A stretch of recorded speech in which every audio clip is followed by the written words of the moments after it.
Hey everyone, thank you again for watching and thank you for your patience. So, unfortunately, my cell phone got damaged. I lost a lot of the footage that I had over the past 5-6 months to show you guys, but thankfully with iCloud I was able to get most of it back. But I do need to apologize in advance because since I don't have all of the footage, I'm going to have to splice it together certain ways, add transitions, and add some narration as well. So, unfortunately, my videos will not be up to the same standards as you guys have seen in the past. But I think it's a good way for me to explain what brought me here to Texas and what all has happened in the past 6 months. So thank you guys for watching. Thank you for your patience. And without further ado, here's me buying my 2012 Ford Mustang GT 5.0 with a 6-speed manual and the ensuing road trip along the way home where I met a lot of internet friends and fans. Stay tuned. So as you saw in my last video, I was able to rescue my AP2 from Piero's shop, who had it blocked in, and have it towed to Ahmed's shop for a much needed detail from Matt, the racing driver who drove it in my first viral video. He ended up really falling in love with the car, and he offered to buy it. We settled on a final price of $24,500, and he gave me $14,500 down, which gave me just enough money to fly to Arizona to buy the cheapest S197 Mustang 5.0 GT in the country with a manual transmission. Here's what went down. So after checking out of my hotel, I took an Uber to the bank to withdraw the last $9,800 cash for the car, taxes, and fees after my $1,000 deposit, and I just had to count it all out. Then, I took one more quick Uber to the dealership ready to sign for the car. So we're done. I quite literally was out in 10 minutes. I'm in absolute disbelief. Definitely need some touching up here, but that's for Ahmed to take care of, and I'm sure he will. But all in all, man, it's pretty clean, pretty straight car. Tires are not the most famous brand, but they feel fine. They feel somewhat sticky, and they have good enough tread, at least enough to do a few burnouts on the way home. So let's see how she drives.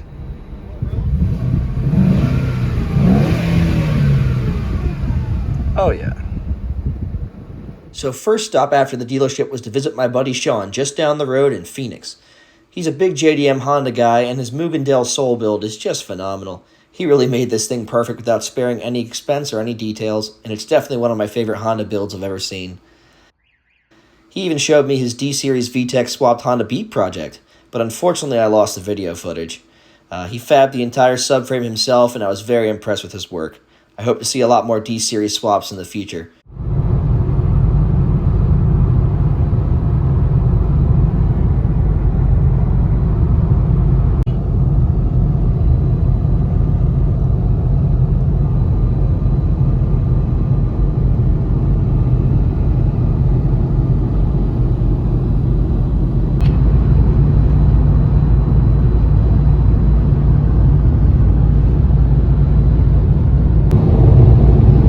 Crossed into New Mexico. The sign said the land of enchantment. I've heard that before, but I still see it as the land of the Breaking Bad universe.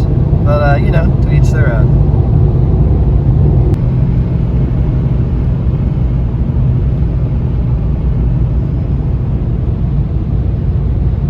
But here's Texas. Making good time, good time. About 9 o'clock here on the second day. Saw a couple signs, reminded me of some of the things from Better Call Saul, but now we're in the great state of Texas. Let's get to it. So I stopped here in El Paso to have breakfast with my friend Ben, one of my YouTube friends, and wow, look at all the carbon buildup in his IACV.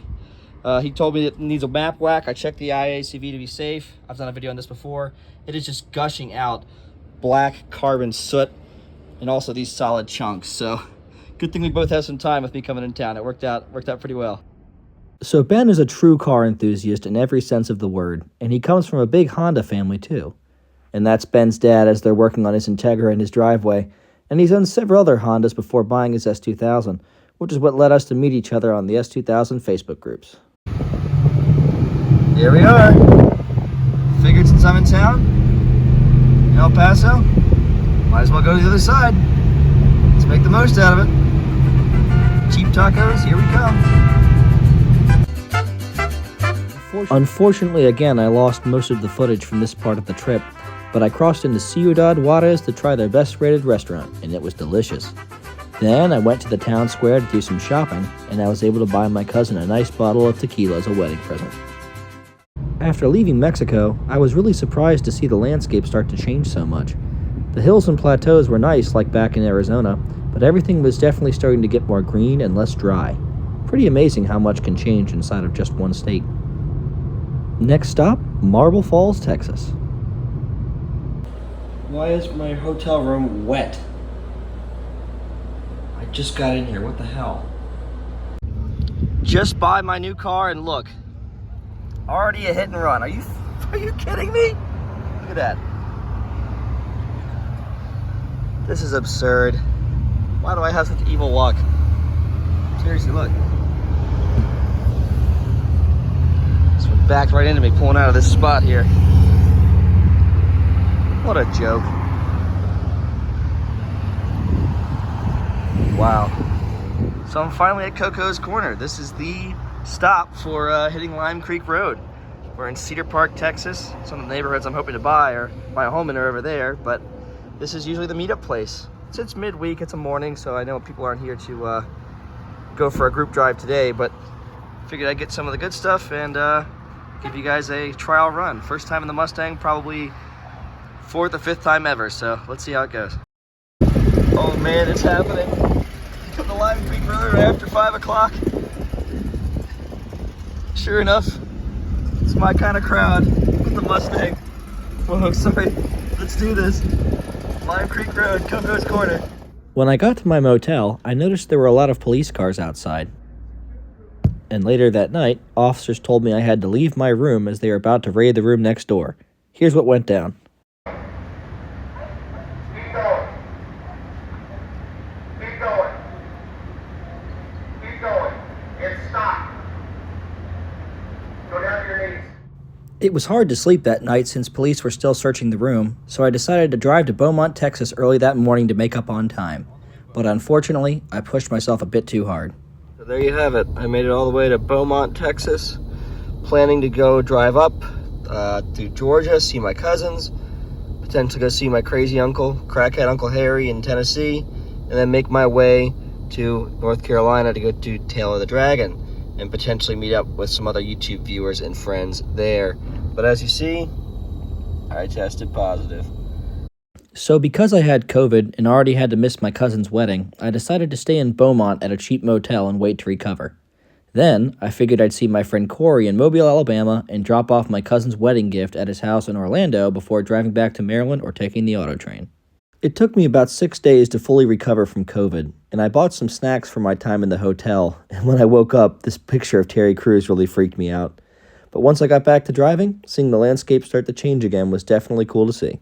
So there we go. There's some of the whole wetlands, bog kind of topography I think about when I think of Louisiana. These kind of bridges too that just lowly go over the water, marshy kind of area. Very cool, definitely here in Louisiana. It's definitely what I think about when I think of Louisiana, that and, you know, Creedence Clearwater Revival. So definitely making some progress, very cool. So after almost 6 more hours of driving, I finally got to meet up with my friend Corey, one of my very first YouTube fans just outside of Mobile, Alabama. He's an S197 Mustang owner and enthusiast, and he loved riding in the 5.0. He took me around to see Gulf Shores and even gave me a sneak peek of one of the songs he's working on. This was definitely one of the best parts of my trip.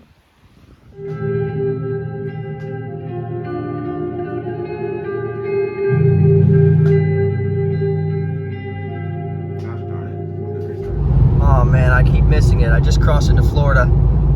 I don't know how or why, but as far as a difference, right when you cross the state border, this seems to be the strongest. I only crossed a few seconds ago, and it already looks more like Florida. I can't even explain it. There's no more of the whole swampy, well, still kind of swampy, but no kind of bayou vibes that you see when you think of, Louisiana, New Orleans and stuff. Palm trees definitely help too. And then, disaster struck. Made it into Florida, now this is happening. Car's overheating. It was bucking after I just got gas a second ago. I didn't know why, it just wasn't running right. Hit the gas a little bit to merge, started to overheat, and here we are. Great. Hey everyone, thank you again for watching, and thank you for your patience. So, as you can see, I am 0 for 2. My car broke down, and I missed my cousin's wedding. It's been a real disaster, but guess I could call it the best worst road trip ever, because I was able to see my friend Ben, my friend Corey, my friend Sean, and even cross into Mexico and see all the beautiful landscapes America has to offer along the way. So catching COVID wasn't fun, the car breaking down wasn't fun, but thankfully I have a solution. So if you guys watch part 2, which should be up shortly, you'll see how I was able to kind of fix the whole situation, and it led to something even better. So thank you guys for watching, thank you for your patience, and stay tuned for part 2. Thanks.